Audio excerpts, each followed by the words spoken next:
व्याख्यामुद्रां करसरसिजैः पुस्तकं शङ्खचक्रे बिभ्रद्भिन्नस्फटिकरुचिरे पुण्डरीके निषण्णः अम्लानश्रीरमृतविशदैरंशभिप्लावयन् मामाविर्भूयादनगमहिमा मानसे वागधीशः नमस्ते प्राणेश प्रणतविभुवायावनिमगाः नमस्वामिन् रामप्रियतमानवन् गुरुगुण नमस्तुभ्यं भीमप्रबलतमकृष्णेष्ट भगवन् नमः श्रीमन्मध्वप्रदिश सुदर्शन्नो जय जय श्रीगुरुभ्यो नमः।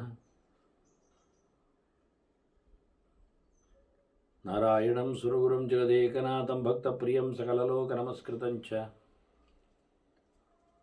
त्रैगुण्यवर्जितमजं विभुमाद्यमीशं वन्दे भवग्नम् अमरासुरसिद्धवन्द्यं नारायणं नमस्कृत्य नरं चैव नरोत्तमं देवीं सरस्वती व्यासं ततो जयमुदीरये। ವೇದವ್ಯಾಸರ ಮಹಾಭಾರತದ ಚಿಂತಕರಿಗೆ ವಂದನೆಗಳು. ಶಾಂತಿ ಪರ್ವದ 477ನೆಯ ಪ್ರವಚನ. ವ್ಯಾಸರ ಆಶ್ರಮದಲ್ಲಿ ಶುಕರ ಉಪಸ್ಥಿತಿ, ನಾರದರ ದಿವ್ಯ ಆಗಮನ. ಹಾಗಾಗಿ ಶುಕಾಚಾರ್ಯರ ಪ್ರಶ್ನೆಯ ನೆಲೆಯಲ್ಲಿ ನಾರದರು ಸನತ್ಕುಮಾರರು ಹೇಳಿದ ಕೆಲವು ಮಾತುಗಳನ್ನು ನೇರವಾಗಿ ತಿಳಿಸಿಕೊಟ್ಟಿದ್ದಾರೆ. ಬಹಳ ಸುಂದರವಾದ ಕೆಲವು ಬದುಕಿನ ಸೂತ್ರಗಳು, ಪರಿತ್ಯಾಗದ ಲಕ್ಷಣಗಳು. ಕೆಲವು ಮಾತುಗಳು ಹಿಂದೆ ಸ್ವಲ್ಪ ಮಟ್ಟಿನಲ್ಲಿ ಅದರ ಛಾಯೆಯು ಇಣುಕಿದೆ. ಹಾಗಿದ್ದರೂ ಇಲ್ಲಿ ಬರುವ ಓಘದಲ್ಲಿ ಅದು ಮತ್ತೊಮ್ಮೆ ಕೇಳುವಂತಾಗಿದೆ.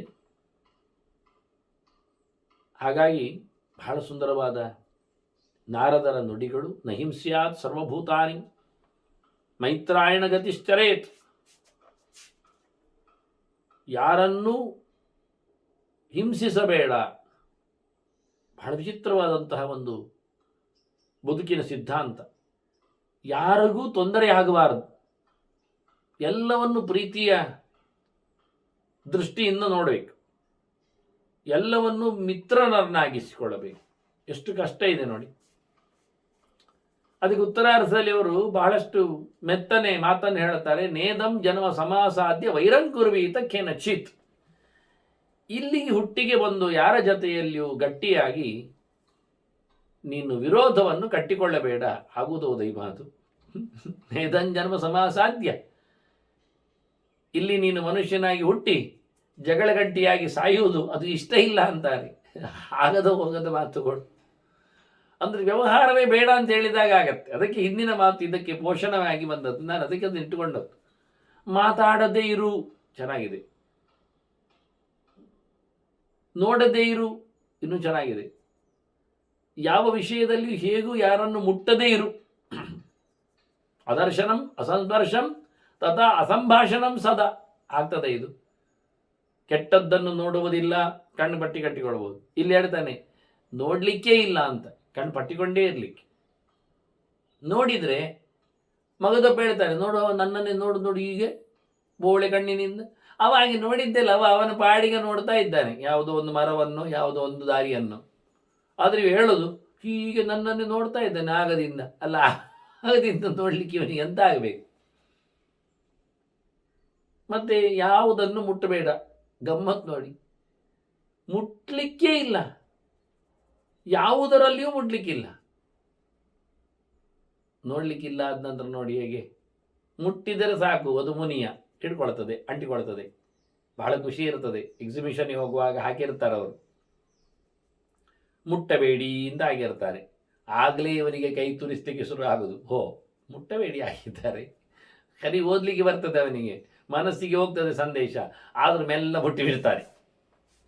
ಅವ್ರು ಹೇಳಿದ್ಯಾಕೆ ಗೊತ್ತನ್ನ, ನೀವು ಮುಟ್ಲಿಕ್ಕೆ ಹೋದರೆ ಮುಟ್ಟಿದ್ದನ್ನು ಎತ್ತಿಕೊಳ್ತೀರಿ, ಎತ್ತಿ ನೋಡ್ತೀರಿ.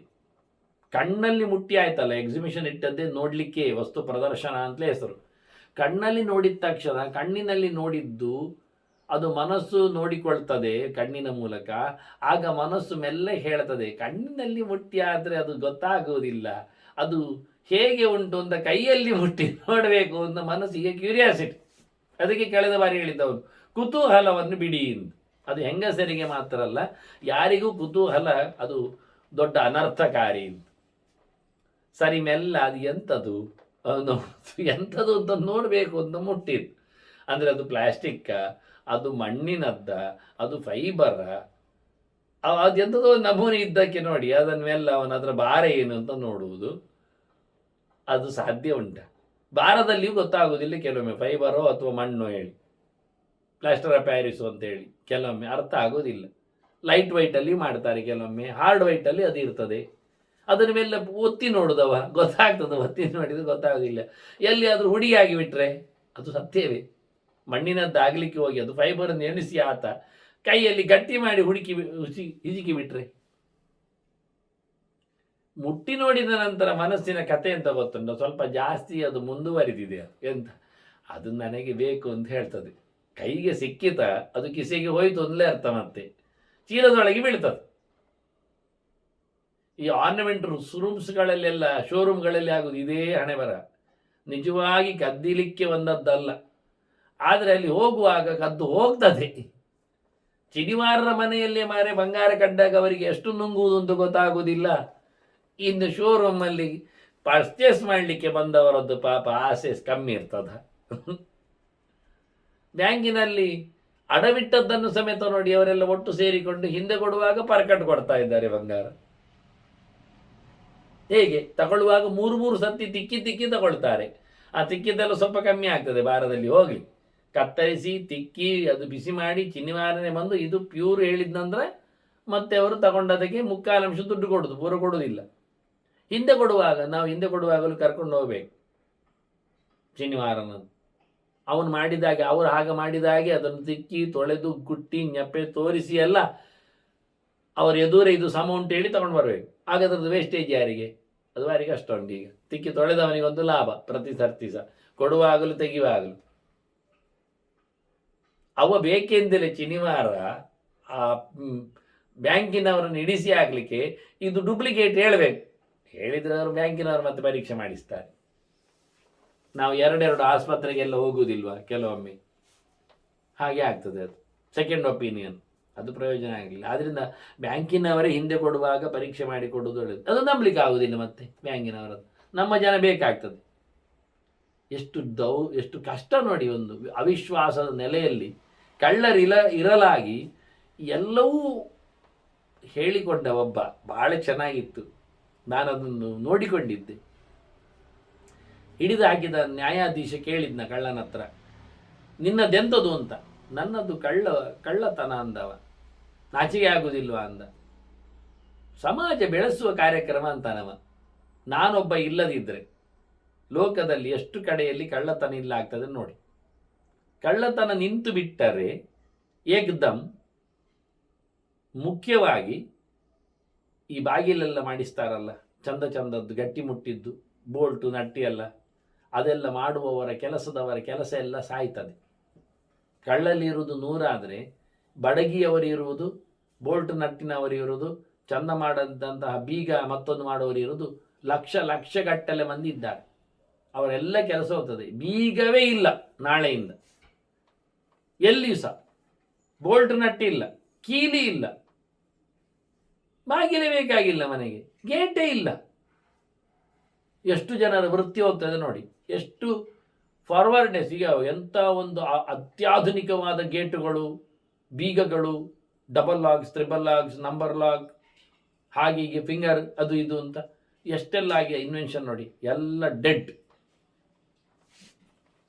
ಅಂದುಬಿಟ್ಟ. ನಾನೊಬ್ಬ ಕಳ್ಳ ಇರಲಿಕ್ಕೆ ಹೋದರೆ ಲೋಕದಲ್ಲಿ ಕಂಡಾಪಟ್ಟೆ ಜನರಿಗೆ ಬದುಕು ಉಂಟು. ಆದ್ದರಿಂದ ಅವರ ಬದುಕಿಗೋಸ್ಕರ ನಾನು ಒಂದು ಸ್ವಲ್ಪ ತಿಂದು ಬದುಕುವುದು ತಪ್ಪಲ್ಲ ಸ್ವಾಮಿ, ಬಿಟ್ಟುಬಿಡಿ. ಎಷ್ಟು ಚೆನ್ನಾಗಿದೆ ವಾದವನ್ನದು. ಸತ್ಯವೂ ಹೌದು. ಮನುಷ್ಯ ಲೋಕದಲ್ಲಿ ಅವಿಶ್ವಾಸ ಅಲ್ವ ಹೇಳ್ತಾನೆ, ಈ ಜನ್ಮಕ್ಕೆ ಬಂದ ಬಳಿಕ ಮಾರಾಯ ನೀನು ಯಾರತ್ರವೂ ನಿಷ್ಠುರನಾಗಿ ಸಾಯಬೇಡ. ಆಗುವುದೌದು ಇದು. ಅದು ಮಾರಾಯ ಯಾರನ್ನು ನೋಡ್ಲಿಕ್ಕಿಲ್ಲ, ಯಾವುದನ್ನು ಮುಟ್ಟುವಂತಿಲ್ಲ, ಯಾವುದರ ಬಗ್ಗೆ ಹೇಳುವಂತಿಲ್ಲ. ಒಬ್ಬ ಹೋಗ್ತಾ ಇದ್ದಾನೆ, ಸ್ವಲ್ಪ ಬದಿಯಲ್ಲಿ ಹೋಗು ಮಾರಾಯ. ಯಾಕೆ? ನಿನ್ನ ಅಪ್ಪಂದ ದಾರಿ ಇದು ಕೇಳ್ತಾನೆ. ನನ್ನ ಅಪ್ಪಂದಲ್ಲ, ನಿನ್ನಪ್ಪಂದು ಅಲ್ಲ.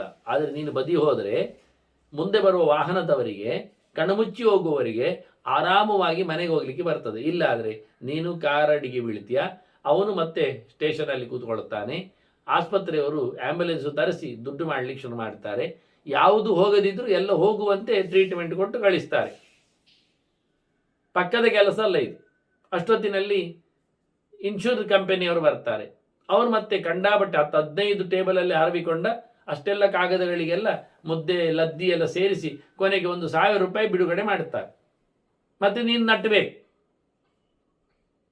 ವ್ಯಾಟ್ಸಪ್ಪಲ್ಲಿ ಹಾಕಿ, ತುರ್ತು ಆರೋಗ್ಯದ ಪರಿಸ್ಥಿತಿಗೆ ಸುಧಾರಣೆಗಾಗಿ ಇಂಥ ನೆತ್ತರು ಕೊಡಿ, ಮತ್ತೆ ರಕ್ತದಾನ ಶಿಬಿರ ಆಗ್ತದೆ. ಮತ್ತೆ ಯಾರಾದರೂ ಆ ಸಂಘದವರು ಈ ಸಂಘದವರ ಹತ್ರ ಮತ್ತೆ ಬೇಡಿಕೆ ಇಡಬೇಕಾಗ್ತದೆ. ಅವರು ಫೋಟೋ ಹಾಕ್ತಾರೆ, ಫೋಟೋದ ಕೆಳಗೆ ಒಂದು ಊದುಬತ್ತಿ ಹಚ್ಚಿದ್ದಾರೆ ಕೊನೆಗೆ, ಇದು ಅಸಾಮಿ ಸಾಯುವುದಿಲ್ಲ ಮಾರೆ, ಯಾರಾದರೂ ದುಡ್ಡು ಕೊಡಿ ಅಂತ ಕೇಳ್ತಾರೆ. ಮತ್ತು ಈ ಪಿಲಿ ವೇಷದ ವಸ್ತು ಮಾಡ್ತಾನೆ. ವೇಷ ಹೊಸತಾಕಿಕೊಂಡು ದೇವಸ್ಥಾನದ ಎದುರು ಬಂದು ವ್ರತ ನಿಯಮಗಳಿದ್ದಾಗ, ಅದನ್ನು ಮಹೋತ್ಸವಗಳೆಲ್ಲ ನಡೆದಾಗ ಇವನೊಂದು ಆರೋಗ್ಯ ನಿಧಿ ಅಂತ ಇಟ್ಕೊಂಡು ಡಬ್ಬಿ ಇಟ್ಕೊಳ್ತಾನೆ. ಅದೊಂದು 10-20 ಜನರಿಗೆ ಅದೊಂದು ವೃತ್ತಿ ಕೆಲಸ, ಬೆಳಿಗ್ಗೆಯಿಂದ ಸಂಜೆವರೆಗೆ ಅದು ಶಿಫ್ಟ್ ವೈಸ್. ಮತ್ತೆ ಅವರಿಗೆ ಮತ್ತೆ ಧರ್ಮದ ಊಟಗಳು. ಅಯ್ಯೋ ಮಾರಾಯ, ಒಂದು ಮನುಷ್ಯನನ್ನು ದಾರಿಯಲ್ಲಿ ಹೋಗುವವನನ್ನು ಸ್ವಲ್ಪ ಅವನ ಕ್ಷೇಮಕ್ಕೋಸ್ಕರ ಬದಿಗೆ ಹೋಗಿ ಹೇಳಿದ್ದಕ್ಕೆ ಅವನು ಇಷ್ಟು ನೆನಪಡೆ ತಿನ್ನಬೇಕಾಗ್ತದೆ. ಕೆಲವೊಮ್ಮೆ ಇಷ್ಟೆಲ್ಲ ಯೋಚನೆಗಳು, ಲಿಂಕ್ಸ್ಗಳು ಇರ್ತವೆ. ಇವು ಹೇಳ್ತಾರೆ ಮಾತಾಡಬೇಡ ಅಂದ, ಬಾಯಿ ಮುಚ್ಚು, ಕೈ ಕಟ್ಟು, ಕಣ್ಣು ಬಿಡಬೇಡ, ಮುಗೀತು. ಅವಾ ಕೇಳಲಿಕ್ಕೆ ಬಹಳ ಸುಲಭ. ಒಂದು ಕೆರೆಯಲ್ಲಿ ಇಷ್ಟೆಲ್ಲ ತುಂಬಿಸಿದ್ದಾರೋ ಅಂತ. ನೇದಂಜನ್ಮ ಸಮಾಸಾಧ್ಯ ವೈರಂಕುರ್ವೀತ ಕೇನಚಿತ್. ಪ್ರಾಣಿಯಾಗಲಿ ಮರಮಟ್ಟುಗಳಾಗಲಿ, ನಾವೊಂದು ಹೆಜ್ಜೆ ಇಡುವಾಗಲೇ ಇರುವೆ ಹೇಳುತ್ತದೆ ನನ್ನ ಮಂಡೆ ಉಂಟು, ಆಯಿತು. ಹಿಂದಿಡುವಾಗ ಹೇಳ್ತದೆ, ಒಂದು ಹುಲ್ಲು ಹೇಳ್ತದೆ ನಾನು ಬೆಳೀತಾ ಇದ್ದೇನೆ, ಮೇಲೆ ಬರಲಿಯಾ? ಬದುಕಲಿಗುಂಟ? ಆ ಇರುವೆಗಳ, ಆ ಪ್ರಾಣಿಗಳ, ಆ ಮರಮಟ್ಟುಗಳ, ಆ ಪಕ್ಷಿ ಪ್ರಪಂಚಗಳ, ಇವು ಎಲ್ಲದರ ಶಾಪದಲ್ಲಿ ನಾವು ಬದುಕಲಿಕ್ಕೆ ಬೇಡ. ಯಾರ ವೈರ ಬೇಡ ಅಂತಾನೆ, ಬಹಳ ಕಷ್ಟ. ಮೈತ್ರಾಯಣ ಗತಿ, ಎಲ್ಲರ ಮೇಲೆ ಭಾರಿ ಪ್ರೀತಿಯಿಂದ ಬದುಕುವುದು, ಎಲ್ಲವನ್ನು ಇಷ್ಟಪಡೋದು. ನೋಡಿ ಆ ಕರ್ಣ ಮಹಾಶಯ ಕ್ರಿಮಿಯವನ ತೊಡೆಯನ್ನು ಕಚ್ಚಿತು ಅಂದಾಗ ಪರಶುರಾಮ ಮಲಗಿದ್ದಾನೆ. ಅವನಿಗೆ ನಿದ್ದೆ ಗುರುಗಳಿಗೆ ತಪ್ಪಿಸಬಾರ್ದು ಹೇಳಿ ಕಾಲು ಅಲ್ಲಾಡಿಸದೆ ಮಲಗಿದ. ಕ್ರಿಮಿ ಪ್ರೀತಿ ಅದು ಕೊರೆದು ನೆತ್ತರು ಹೋಗ್ತಾ ಇದೆ. ಪರಶುರಾಮನ ದೇಹ ಚಂಡಿಯಾಗಿದೆ. ಇದು ಬೇಕಾ ಮೈತ್ರಾಯಣ ಗತಿ ನಮಗೆ? ಯಾವುದೇ ಪ್ರಾಣಿ ಪಕ್ಷಿಗಳ ಮೇಲೆ ಯಾವತ್ತೂ ಸಹ ನೀನು ವೈರವನ್ನು ಕಟ್ಟಿಕೊಳ್ಳಬೇಡ. ಪ್ರೀತಿಯ ದೃಷ್ಟಿಯನ್ನು, ಮಿತ್ರತಾ ದೃಷ್ಟಿಯನ್ನು ಮಾಡಿಕೋ. ಯಬ್ಬ, ಅದ್ಭುತವಾಗಿದೆ. ಮಲಗಿದ್ದಲ್ಲೇ ದೇಹವನ್ನು ಕಸಿದುಕೊಂಡು ಹೋಗುವರಿರುವಾಗ ಈ ಪಾಠಗಳು ಎಷ್ಟು ಕಷ್ಟ ಆಗ್ತದೆ ನೋಡಿ. ಇನ್ನು ಬದುಕಿನ ಸೂತ್ರಗಳು ಬಹಳ ಚೆನ್ನವಾದದ್ದು. ಅವನು ಕೇಳ್ತಾನಲ್ಲ, ಶುಕನೇ ಕೇಳಿದ್ನಲ್ಲ, ಶ್ರೇಯಸ್ಸು ನೋಡು, ಶ್ರೇಯಸ್ಸು ನೋಡು. ಆಕಿಂಚನ್ಯಂ ಸುಸಂತೋಷ ನಿರಾಶಿಸ್ತ್ವಂ ಅಜಾಪಲಂ ಎತದಾವು ಪರಂ ಶ್ರೇಯ ಆತ್ಮಜ್ಞಸ್ಯ ಜಿತಾತ್ಮನ. ದೇವರ ಮೇಲೆ ಎಚ್ಚರಾದವನಿಗೆ, ತಾನ್ಯಾರೆಂದು ತಿಳ್ಕೊಂಡವನಿಗೆ, ಮನಸ್ಸನ್ನು ಮಡಿಚಿಡುವವನಿಗೆ, ಇಂದ್ರಿಯಗಳ ವಶ ಯಾರಲ್ಲಿ ಇದೆಯಾ ಅವನಿಗೆ ನಾನು ಹೇಳುವುದಾಗಿದ್ದರೆ, ಮೊದಲವನು ಒಂದು ಚೂರು ದುಡ್ಡು ಒಟ್ಟು ಮಾಡಬಾರದು ಅಂದ. ಒಂದು ಏನೂ ಇಲ್ಲ ಆದರೆ ಬಹಳ ಚಂದ ಅಲ್ಲ ಮಾರಯ್ಯ. ಏನು ಇಲ್ಲ ಆಗಿಬಿಟ್ರೆ ಖುಷಿ ಇರ್ತದ? ಅದೇ ದೊಡ್ಡ ಕೊರತೆ ಅಲ್ವಾ ಮನಸ್ಸಿಗೆ. ಏನು ಇಲ್ಲದೆಯೂ ಬಡತನದಲ್ಲಿಯೂ ಗಮ್ಮತ್ತಿನಲ್ಲಿ ಇರಲಿಕ್ಕೆ ಕಲಿಬೇಕು. ಭಾರಿ ಖುಷಿಯಲ್ಲಿ ಇರಬೇಕು. ಹೇಗುಂಟು ಈಗ? ಶ್ರೀಮಂತನಿಗಿಂತ ಶ್ರೀಮಂತ ನಾನು ಅಂತ ಅನಿಸಿಕೊಳ್ಳುವಾಗಿರ್ಬೇಕು ಅವನು. ಅದು ಎರಡನೇ ಹಂತ. ಆಕಿಂಚನ್ಯಂ ಸುಸಂತೋಷ. ಹಾಗಾದ್ರೆ ಎಂಥ ಬೇಕುಗಳು ಇರಬಾರ್ದು, ಅದೇ ಮುಖ್ಯ. ಎಲ್ಲ ಬೇಕುಗಳನ್ನು ಕಳ್ಕೊಳ್ಬೇಕು. ನಿರಾಶಿಸ್ತ್ವಂ, ಆಸೆಗಳೇ ಇಲ್ಲದವನಿಗೆ ಸಂತೋಷ ಇರ್ತದೆ. ಪೂರ್ಣ ಸಂತೋಷ ಇದ್ದವನಿಗೆ ದುಡ್ಡೇ ಬೇಡ ಅನಿಸ್ತದೆ. ಅದಕ್ಕೂ ಮೊದಲಾಗಬೇಕಾದವನು ಆಸೆಗಳನ್ನು ಬಿಡಲಿಕ್ಕೆ ಕಾರಣ ಆಗಬೇಕಾದ್ದು ಅವನಲ್ಲಿ ಯಾವುದೇ ವಿಷಯಗಳ ಮೇಲೆ ರಾಗ ಇರಬಾರ್ದು, ಅವನು ಚಪಲನಾಗಬಾರ್ದು. ಅಚಾಪಲ, ಏನು ಬೇಡ ಅಂದಾಗ ಆಸೆಗಳು ಸಾಯ್ತವೆ. ಅವನಲ್ಲಿ ಯಾವುದೇ ವಿಷಯಗಳ ಮೇಲೆ ಅನುರಾಗ ಇಲ್ಲ ಅಂದಾಗ ಆಗ್ತದೆ. ಆದರೆ ಒಳ್ಳೆಯದು, ಇದೇ ಪರಮಶ್ರೇಯಸ್ಕರ. ಇದು ಭಗವದ್ ಎಚ್ಚರವನ್ನು ಸಂಪಾದನೆ ಮಾಡಲಿಕ್ಕೆ ಇರುವಂಥದ್ದು. ದೇವರು ಬೇಕಾದರೆ ಇದೆಲ್ಲ ಆಗಬೇಕು. ಅದಕ್ಕೆ ನಾವು ನಮ್ಮನ್ನೇ ಬಗ್ಗಿಸಿಕೊಳ್ಳಬೇಕು. ಇನ್ನೊಬ್ಬರ ಹತ್ರ ಕೇಳಿಕೊಂಡು ಏನು ಪ್ರಯೋಜನ ಇಲ್ಲ.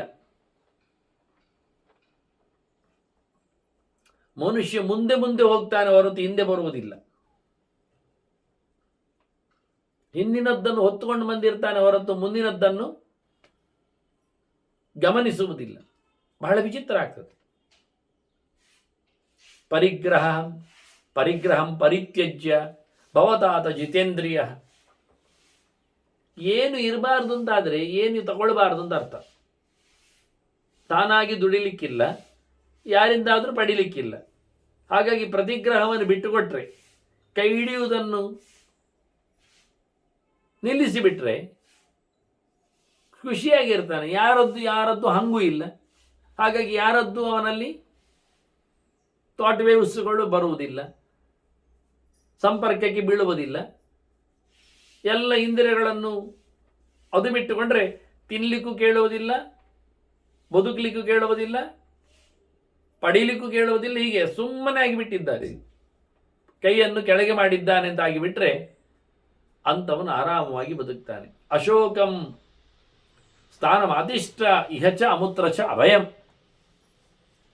ನಿನಗೆ ದುಃಖ ಇಲ್ಲದ, ಇನ್ನು ದುಃಖ ಬಾರದ ಮೋಕ್ಷ ಸ್ಥಾನ ಖಂಡಿತ ಸಿಗ್ತದೆ. ಎಲ್ಲಿಯೂ ಖುಷಿಯಲ್ಲಿರ್ತೀಯ, ಮುಂದೆಯೂ ಖುಷಿಯಲ್ಲಿರ್ತೀಯ. ಎಲ್ಲವನ್ನು ಕಳ್ಕೊಂಡಿರುವಂತ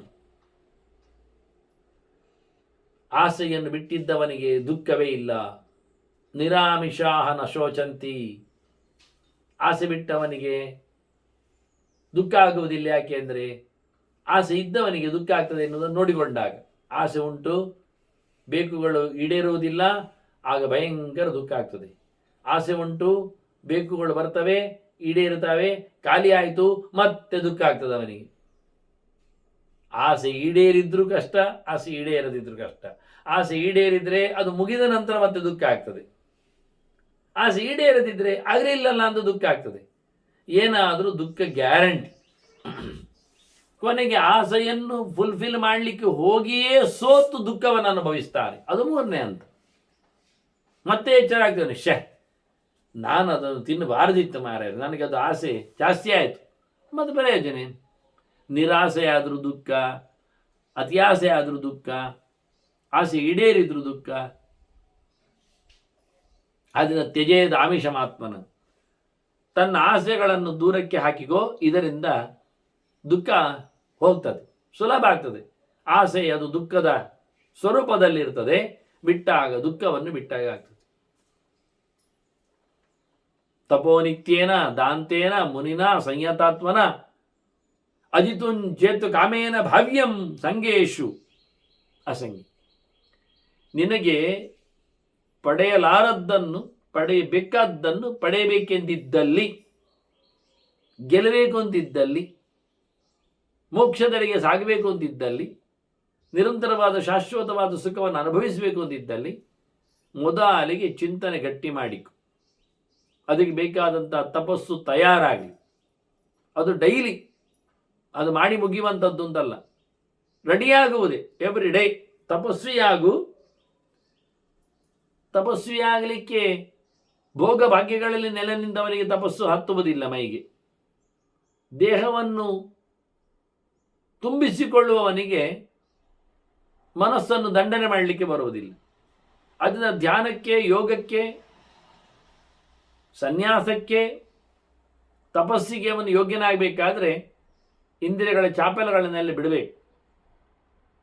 ನೋಡುವುದು, ಮೂಸುವುದು, ಮುಟ್ಟುವುದು, ತಿನ್ನುವುದು ಅದೆಲ್ಲ ಇಲ್ಲ. ಅದು ಕಳೆದರೆ ತಪಸ್ಸು ಅಂತ ಅರ್ಥ. ಅದರೊಟ್ಟಿಗೆ ಊಟ ಕೊಡುವುದಿಲ್ಲ, ಮತ್ತೆ ಮುಟ್ಲಿಕ್ಕೆಲ್ಲ ಬಿಡುವುದಿಲ್ಲ ಅಂತ ಹೇಳಿಕೊಂಡು ಮನಸ್ಸು ಸ್ಟಿಲ್ ಆಗುವುದು, ಸೊನ್ನೆ ಆಗುವುದು, ಅದು ಸಮ ಇಲ್ಲ. ಬಾಯಿ ಮುಚ್ಚಿತಿ ಎನ್ನುವುದು ಸತ್ಯ, ಮನಸ್ಸನ್ನು ಮುಚ್ಚುವುದಲ್ಲ, ಮನಸ್ಸನ್ನು ಬಿಚ್ಚಿಕೊಳ್ಳುವುದು, ಅದರಲ್ಲಿ ಭಗವಂತನನ್ನು ಪ್ರತಿಷ್ಠೆ ಮಾಡುವುದು. ಅದು ಹೇಗೆ ಕೇಳಿದರೆ, ಪ್ರಣವದ ಬೀಜದ ಜೊತೆಯಲ್ಲಿ ಶಬ್ದದ ಜಾಲರಿಯಲ್ಲಿ ದೇವರನ್ನು ಹುಡುಕಬೇಕು, ಹಾಕಬೇಕು. ಅದಕ್ಕೆ ಬೇಕಾಗಿರತಕ್ಕಂತಹ ವ್ರತ ನಿಯಮಗಳನ್ನು ಶಾರೀರಿಕವಾಗಿಯೂ ಅವ ಗಟ್ಟಿ ಮಾಡಿಕೊಳ್ಳಲಿಕ್ಕೆ ಉಂಟು. ಹೀಗಾದವನಿಗೆ ಉಳಿದ ಸಂಘಗಳನ್ನು, ಸಂಸ್ಥೆಗಳನ್ನು, ಸಂಬಂಧಗಳನ್ನು ಎಲ್ಲ ಕಳೆದುಕೊಂಡಾಗ ಅವನಿಗೆ ಆಗಬೇಕಾದ್ದು ಆಗ್ತದೆ.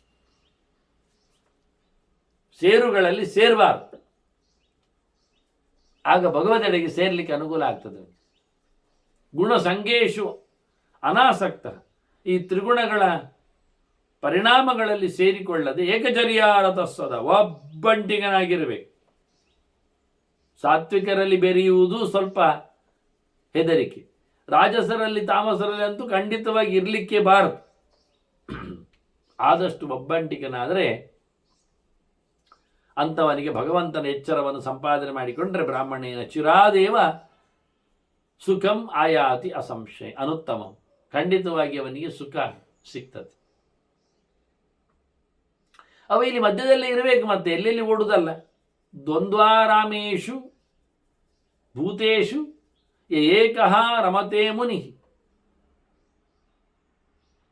ಎಲ್ಲ ಸುಖ ದುಃಖಗಳ, ಬೇಕು ಬೇಡಗಳ, ಶೀತೋಷ್ಣಗಳ, ಹುಟ್ಟು ಸಾವುಗಳ ಹತ್ತಿರದಲ್ಲಿದ್ದವರ ಜೊತೆಯಲ್ಲೇ ಇರುವುದು, ಆದರೆ ಒಬ್ಬಂಟಿಗನಾಗಿರುವುದು.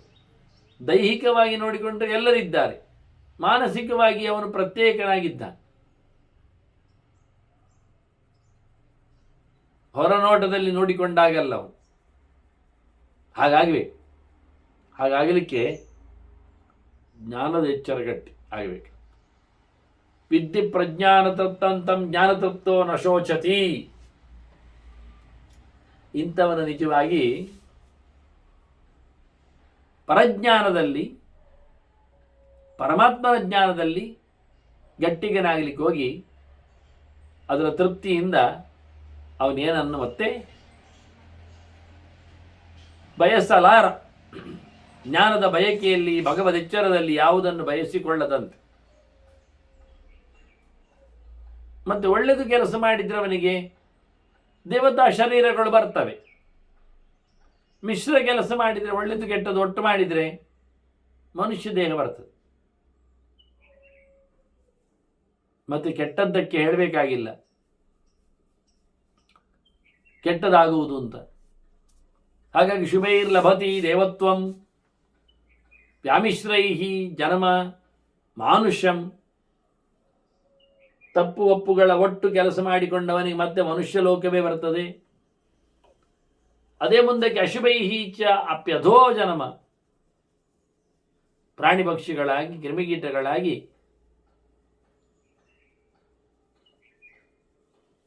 ಕೆಳಗಿನ ಜನ್ಮದಲ್ಲಿ ಹುಟ್ಟಿ ಬರ್ತಾನವನು. ಅವನು ಅಶುಭವಾದ ಕರ್ಮ ಮಾಡಿದ್ದಕ್ಕೆ. ಹಾಗೆ ಈ ಪ್ರಕಾರವಾಗಿ 3 ಪ್ರಕಾರದ ಕರ್ಮಭಿಹಿ ಲಭತೆ ಅವಶ. ಇಷ್ಟಕ್ಕೆಲ್ಲಕ್ಕೂ ಕಾರಣ ಭಗವಂತ ಇದ್ದಾನೆ. ಅವಶ ಅಂದರೆ ಭಗವದ್ವಶನಾಗಿಂತ. ದೇವರ ಪ್ರೇರಣೆಯಂತೆ ಯೋಗ್ಯತೆ ಅನುಗುಣವಾಗಿ ಶುಭಾಶುಭ ಕೆಲಸಗಳನ್ನು ಮಾಡುತ್ತಾ ಅವನಿಂತಹ ತಾಣಗಳನ್ನು, ಪ್ರತ್ಯೇಕವಾದ ತಾಣಗಳನ್ನು, ರೂಪಗಳನ್ನು, ಜಾತಿ ಜನ್ಮಗಳನ್ನು ಪಡಿತಾನೆ. ಲೋಕದಲ್ಲಿ ಇದರಿಂದ ಸಾವು ನೋವುಗಳು, ಸಂಕಟಗಳು ಗೊತ್ತಾಗ್ತದ? ಕೆಳಗಿನ ಅಡ್ಡದ ಪ್ರಪಂಚವನ್ನು ನೋಡಿಕೊಂಡಾಗ, ಉತ್ತಮನಾಗದೇ ಇದ್ದಾಗ, ಇಲ್ಲಿ ಬರತಕ್ಕಂತಹ ಖಂಡಿತವಾಗಿಯೂ ಬಂದ ಬಳಿಕ ಮೊದಲು ಬರುವಂಥದ್ದು, ಬರಲೇಬೇಕಾದ್ದು, ಬಿಟ್ಟು ಹೋಗದೇ ಇರುವಂಥದ್ದು ಕೇಳಿದರೆ ಸಾವೇ. ಅದರಿಂದ ತತ್ರ ಮೃತ್ಯುವಶಃ ದುಃಖೈಹಿ ಸತತಂ ಸಮಭಿದ್ರುತ. ಸಾವು ಬರ್ತದೆ, ಅದರಿಂದ ಸಂಕಟ ಆಗ್ತದೆ ಹೇಳಿಕೊಂಡು ಈಗಲೇ ಓಡುದವ ತಪ್ಪಿಸ್ಲಿಕ್ಕೆ. ಎಂತಾಗ್ತದೆ ಅಂತ ಹೇಗೆ?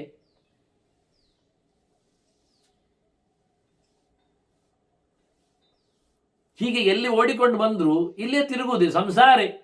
ಪಚ್ಯತೆ ಜಂತು, ಬಾಣಾಲೆಯಲ್ಲಿ ಬೀಜ ಹುರಿದಾಗೆ ಎಲ್ಲಿ ತಪ್ಪಿಸಿಕೊಂಡೋದ್ರು ಬಿಸಿ ಮುಟ್ಟುವುದು ಬಿಡ್ತದೆ. ಕರಟ್ಲಿಕ್ಕೆ ಉಂಟೆ ಮತ್ತೆ ತಪ್ಪಿಸುವುದು ಎಲ್ಲಿಗೆ? ಯಾವುದೇ ನೆಲಗಡಲೆ ಬೀಜ ಬಾಣಾಲೆಯಲ್ಲಿ ನಾನು ತಪ್ಪಿಸಿಕೊಂಡು ಹುರಿಯದೆ ಹೊರಗೆ ಬಂದು ಹೇಳಲಿಕ್ಕೆ ಬರ್ತದ? ಎಷ್ಟು ಓಡಾಡಿಕೊಂಡ್ರು. ಹಾಗೆ ಆಯ್ತು ವಾಸ್ತವವಾಗಿ ಕಥೆಗಳು. ಹೀಗೆ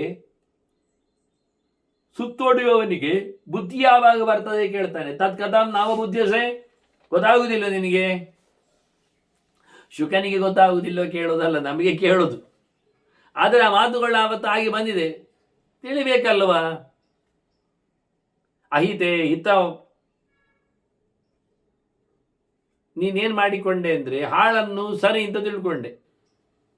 ಹಿತ ಸಂಜ್ಞ ಹೆಸರು, ಮಂಗಳವಾರಕ್ಕೆ ಅಮಂಗಳ ದಿನಕ್ಕೆ ಮಂಗಳವಾರ ಹೇಳುವುದಿಲ್ವಾ? ಹಾಗೆ ಅಹಿತವಾದದ್ದನ್ನು ಹಿತ ಅಂತ ಮಾಡಿಕೊಂಡ, ಅದರೊಟ್ಟಿಗೆ ಅಧ್ರುವೇ ಧ್ರುವ ಸಂಜ್ಞಕಂ, ಶಾಶ್ವತವಲ್ಲದನ್ನು ಶಾಶ್ವತ ಅಂತ ನೆಲೆಸಿಕೊಂಡ, ಅನರ್ಥೆ ಅರ್ಥ ಸಂಜ್ಞಾತ್ವಂ, ಅನರ್ಥಕಾರಿಗೆ ಅರ್ಥ ಅಂತ ದುಡ್ಡು ಅಂತ ಕೊಟ್ಟ ಹೆಸರೆಲ್ಲ ಪ್ರಯೋಜನ ಏನು? ತತ್ಕಥನ್ನು ನಾವು ಬುದ್ಧಿಸಿ ಗೊತ್ತಾಗುವುದಿಲ್ವ ನಮಗೆ? ಮಾಡಿಕೊಂಡ್ರೆ ಆಗ್ತದ? ಹಾಗೆ ಹೆಸರು ಕೊಟ್ಟರೆ ಆಗ್ತದ? ನಾನು ನಾಯಿಯನ್ನು ಬೆಕ್ಕು ಅಂತಲೇ ಸಾಂಕುದು, ತಿಳ್ಕೊಳ್ಳುವುದು, ಅದಕ್ಕೆ ಮನೆಯೊಳಗೆಲ್ಲ ಬಿಟ್ಟಿದ್ದೇನೆ ಹೇಳಿದರೆ ಹಾಗೆ ಮಾಡಿದರೆ ಅದು ಹೇಲಾಕಿದ್ದು ನಾಯಿ ಹೇಲ ಬೆಕ್ಕಿನ ಹೇಲಾಗ್ತದ? ಆಗುದಿಲ್ಲಲ್ಲ. ನಾವು ಹಾಗೆ ಅಂತ ಹೇಳಿಕೊಂಡು ನಾವು ನಮ್ಮ ಹುಡುಗಿಯನ್ನು ಹುಡುಗ ಅಂತಲೇ ಸಾಂಕುದು, ಹಾಗೆ ಬೆಳೆಸಿದ್ದೇವೆ ಅಂತ ಹೇಳಿಕೊಂಡ್ರೆ ಅದು ನಾಳೆ ಇನ್ನು ಯಾರಿಗಾದರೂ ಗಬ್ಬವನ್ನು ಕೊಡ್ತದ? ಆಗುವುದಿಲ್ಲಲ್ಲ. ನಮ್ಮದು ಹೇಗೆ ಟ್ರೀಟ್ಮೆಂಟ್ ಇದ್ರೂ ಸತ್ಯ ಅಲ್ಲಲ್ಲ ಅದು ವಿಷಯ. ಹಾಗಾಗಿವ ನಾನು ತಿಳ್ಕೊಂಡಿದ್ದೇನೆ ಅದು ಶಾಶ್ವತ ಅಂತ, ಸ್ವರ್ಗವೇ ಶಾಶ್ವತ ಅಂತ ತಿಳ್ಕೊಂಡಿದ್ದೇನೆ. ಇಲ್ಲಿ ಎಷ್ಟು ಜನರನ್ನು ಮೋಸ ಮಾಡಿ ಎಷ್ಟು ಜನರಿಗೆ ನಾಮ ಹಾಕಿ ಹೋಗ್ತೀವಿ ಅಷ್ಟು ನಾನು ಪಾಪ್ಯುಲರ್ ಅಂತ ತಿಳ್ಕೊಂಡಿದ್ದೇನೆ. ಎಲ್ಲ ಯಾವತ್ತು ಪೇಪರಲ್ಲಿ ಸುದ್ದಿ ಬರ್ತದೆ ಕೆಟ್ಟವರದ್ದು ಮೋಸಗಾರರದ್ದು ಎಲ್ಲ ಫ್ರಂಟ್ ಪೇಜಲ್ಲಿ. ಹಾಗಾಗಿ ನಾನು ಅದು ಒಳ್ಳೆಯದನ್ನು ತಿಳ್ಕೊಂಡಿದ್ದೆ. ಹಾಗೆ ಹೇಳಿದರೆ ಆಗ್ತದ? ಅದರಿಂದ ಕಳ್ಳರನ್ನು ತೋರಿಸಿಕೊಡುವುದುಂಟು. ಇಂಥವರಿದ್ದಾರೆ, ಜಾಗ್ರತೆ ಸ್ವಲ್ಪ ಹೇಳಿ, ಎಲ್ಲಿ ಆದರೂ ಕಂಡ್ರೆ ಹೇಳಿ ಅಂತ. ಹಾಗೆ ಒಳ್ಳೆಯವರನ್ನು ತೋರಿಸಿ, ಮೊನ್ನೆ ಪರ್ಯಾಯ ಮೆರವಣಿಗೆಯಲ್ಲಿ ಅಥವಾ ಪರ್ಯಾಯದ ಸಂದರ್ಭಗಳಲ್ಲಿ, ಪರ್ಯಾಯದ ಜಾಹೀರಾತುಗಳಲ್ಲಿ ಎಲ್ಲ ಮಟ್ಟಿನ ಎಲ್ಲ ಬಗೆಯ ಜಾಹೀರಾತುಗಳು ಬ್ಯಾನರ್ಗಳು ಇರ್ತವೆ. ಅದರ ಮಧ್ಯೆಯಲ್ಲಿ ಕಳ್ಳರಿದ್ದಾರೆ ಎಚ್ಚರಿಕೆ ಎನ್ನುವ ಬ್ಯಾನರು ಇತ್ತು.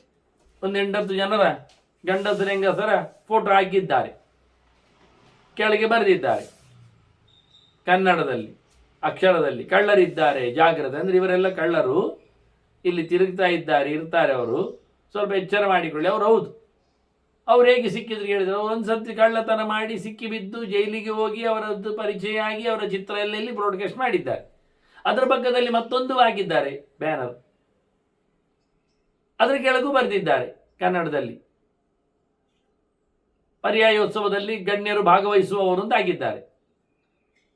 ಕನ್ನಡ ಓದಲಿಕ್ಕೆ ಬಾರದವನಿಗೆ ಅಕ್ಕಪಕ್ಕದ 2 ಬ್ಯಾನರ್ ನೋಡಿದರೆ ಒಂದೇ ನಮೂನಿ ಕಾಣ್ತದೆ. ಇಲ್ಲಿ ಹೆಂಗಸರು ಗಂಡಸರದ್ದು ಕಳ್ಳರದ್ದು ಚಿತ್ರಗಳು, ಅದರ ಪಕ್ಕದಲ್ಲಿ ಹೆಂಗಸರು ಗಂಡಸರದ್ದು ಗಣ್ಯರ ಚಿತ್ರಗಳು, ಕೆಳಗೆ ಕ್ಯಾಪ್ಸೂರಲ್ಲಿ ಚೇಂಜ್. ಇದು ಕಳ್ಳರಿದ್ದಾರೆ ಎಚ್ಚರಿಕೆಯಿಂದ, ಅಲ್ಲಿ ಗಣ್ಯರಿದ್ದಾರೆ ಭಾಗವಹಿಸಲು ಅಂತ. ಯಾರಿಗೆ ಕನ್ನಡ ಅಕ್ಷರ ಬರ್ತದೆ ಅವರಿಗೆ ಅರ್ಥ ಆಗ್ತದೆ, ಯಾರಿಗೆ ಕನ್ನಡ ಅಕ್ಷರ ಬರೋದಿಲ್ಲ, ಯಾರಿಗೆ ವಿಷಯ ಗೊತ್ತಾಗಲಿಲ್ಲ, ಚಿತ್ರ ನೋಡಿಕೊಂಡು ಇವರೆಲ್ಲ ನಾಳೆ ಸಭೆಗೆಲ್ಲ ಪರ್ಯಾಯ ಸಭೆಗೆಲ್ಲ ಬರ್ತಾರೆ ಅಂತ ಹೇಳಿಕೊಂಡು 2 ಬ್ಯಾನರ್ನವರನ್ನು ನಂಬ್ತಾರೆ ಅವರು. ಹೇಗೆ ಉಂಟು ಇದು ನಮ್ಮ ಲೋಕ, ಹೀಗೆ ಉಂಟು. ಯಾರ ಹತ್ರ ಯಾರಿದ್ದಾರೆ, ಎಷ್ಟೋ ದೊಡ್ಡ ದೊಡ್ಡ ಪುಡಾರಿಗಳ ಪಕ್ಕದಲ್ಲಿ ಯಾವ್ಯಾವುದು ಬಾಂಬರ್ಸ್ಗಳ ಚಿತ್ರಗಳೆಲ್ಲ ಬರಲಿಲ್ವಾ, ಯಾವ್ಯಾವುದು ಉದ್ದೇಶಕ್ಕೆ ಬಂದಾಗೆಲ್ಲ ಹಾಗೆ. ಆದ್ರಿಂದ ಮನುಷ್ಯ ಈ ಲೋಕದಲ್ಲಿ ಸೇರಿಕೊಂಡು ಸೋರಿಕೊಂಡ ಬಳಿಕ ಯಾವುದನ್ನು ನಡೆಸ್ತಾನೆ ಕೆಲಸ, ಯಾವುದನ್ನು ಹಾಳು ಮಾಡುತ್ತಾನೆ, ಹಾಳು ಕೆಲಸದಿಂದ ಯಾವತ್ತು ಹುಟ್ಟಿ ಬರ್ತಾನೆ. ಹುಟ್ಟಿ ಬರುವಾಗ ಸಾವಿನ ದುಃಖ ಅವನನ್ನು ಅಡರಿಸಿರ್ತದೆ, ಹುಟ್ಟಿದಾಗಲೇ ನಿಶ್ಚಯ ಆಗಿರ್ತದೆ ಸಾವು ನೋವುಗಳು. ಅದನ್ನು ಪ್ರತಿನಿತ್ಯವನ್ನು ಯೋಚನೆ ಮಾಡಿ ದುಃಖದಲ್ಲಿ ಇರಬೇಕು. ಅದೆಲ್ಲ ಮರೆತು ಬಿಡ್ತಾನೆ. ಒಂದಲ್ಲ ಒಂದಿನ ಸಾಯಲಿಕ್ಕೆ ಉಂಟಲ್ಲ ಮಾರೇರೆ ಮತ್ತೆಂಥದ್ದು ಅಂತ. ಹಾಗಾಗಿ ಹೋಗ್ತಾನೆ. ಹಾಗಾಗಿ ದುಃಖದಿಂದಾಗಿ ಇಡೀ ದಿನ ಓಡಾಡುವುದೇ ಬಂದು ಒದ್ದಾಡುವುದೇ ಬಂದು ಯೋಚನೆಯಲ್ಲಿ ಬರುವಾಗ ಆದ್ರೂ ಪೂಸಿಕೊಳ್ತಾನೆ. ಹೀಗೆ ಸಂಸಾರದಲ್ಲಿ ಕಷ್ಟ ಅನುಭವಿಸುವವ ನಿನಗೆ ಕಾಣ್ತದೋ ಇಲ್ಲವೋ, ಅವನ ಯೋಚನೆಗಳು ಗೊತ್ತಾಗ್ತದೋ ಇಲ್ಲವೋ. ಸಂವೇಷ್ಟಮಾನಂ ಬಹುಬಿಹಿ ಮೋಹಾತ್ ತಂತುಬಿಹಿ ಆತ್ಮಜೈ. ತಾನು ತಾನೇ ಸಿಕ್ಕಾಕೊಂಡಿದ್ದಾನೆ, ತಾನು ತಾನೇ ಹಗ್ಗದಲ್ಲಿ ಕಟ್ಟಿಕೊಂಡಿದ್ದಾನೆ, ತನ್ನವರು ಅಂತ ಹೇಳಿಕೊಳ್ಳುವವರನ್ನೆಲ್ಲ ಸ್ನೇಹ ಭಾಷೆಯಿಂದ ಬಿಗಿದಿದ್ದಾನೆ. ಒಟ್ಟಿಗೆ ಇದ್ದಾರೆ, ಎಲ್ಲ ಸೇರಿಕೊಳ್ತಾರೆ. ಸಾಧ್ಯ ಉಂಟ? ಹೋಗ್ಲಿಕ್ಕೆ ಆಗ್ತದೆ? ಈ ರೇಷ್ಮೆ ಹುಳ ಏನು ಮಾಡ್ತದೆ? ತಾನೇ ತಾನೇ ಕಟ್ಟಾಕೊಳ್ತದೆ, ಹೊರಗಿಂದ ಗುಣಿ ಮಾಡಿಕೊಳ್ತದೆ. ಹಾಗಾಯ್ತು ಮನುಷ್ಯನಿಗದೆ. ಕೋಶಕಾರಿವ ಆತ್ಮಾನಂ ವೇಷ್ಟಯನ್ ನಾವು ಬುದ್ಧಿಸ್. ಹೊರಗೆ ಬಾರದಂತೆ ಕೊನೆಯ ಎಳೆ ಇರುವುದು ಈಗ ಮೂಗಿನ ಪಕ್ಕದಲ್ಲಿಯೂ ತಿರುಗಿಸಲಾಗುವುದು. ಆ ಎಳೆಯನ್ನು ಅಲ್ಲಿ ಮುಗಿಯಿತು. ನಾವು ನಮ್ಮದೇ ಗೋರಿ ಮಾಡಿಕೊಂಡಾಗ ಆ ರೇಷ್ಮೆ ಹುಳದ ಹಾಗೆ ಕೋಶ, ಅದಕ್ಕೆ ಕೌಶೇಯ ಅಂತ ಹೆಸರು. ಕ್ರಿಮಿ ಕೋಶದಿಂದ ಉತ್ಪನ್ನವಾದದ್ದು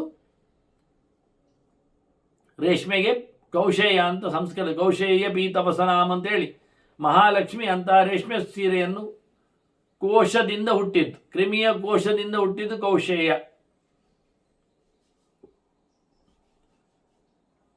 ಅಂತಹ ಕ್ರಿಮಿ ಹಾಗೆ ನಾವು ಸೋಲ್ತೇವೆ. ಅಲಂ ಪರಿಗ್ರಹೇಣೇಹ ದೋಷವಾನ್ ಹಿ ಪರಿಗ್ರಹ. ಮತ್ತೊಬ್ಬರನ್ನದನ್ನು ಪಡೆದು ಅವರ ಋಣದಲ್ಲಿ ಬದುಕಿ ಮುಂದುವರಿಯುವುದೆನ್ನುವುದು ದೊಡ್ಡ ತಪ್ಪು. ಪಡೆದದ್ದರಲ್ಲಿ ದೋಷ ಇರ್ತದೆ, ಪಡೆದವನು ದೋಷಿ ಆಗ್ತಾನೆ, ತಪ್ಪು ಬರ್ತದೆ. ಹೇಗೆ ಕೇಳಿದೆ? ಕ್ರಮಿರ್ಹಿ ಕೋಶಕಾರಸ್ತು ಬದ್ಯತೆ ಸ ಪರಿಗ್ರಹಾತ್. ಇನ್ನೊಂದುಂಟು ಕೋಶಕಾರ ಅಂತ, ಕಜ್ಜುಗಾರ ಅಂತೇನು ಹೇಳ್ತಾರೆ. ಸಣ್ಣ ಕೀಟ ಸೊಳ್ಳೆಯಾಗಿ ಉಂಟು. ಅದು ಯಾವುದೋ ಒಂದು ಹುಳವನ್ನು ತಂದು ಗೋಡೆಯಲ್ಲಿ ಮನೆಯದ್ದು ತೂತಿನ ಮಾಡಿ ಇಡ್ತದೆ.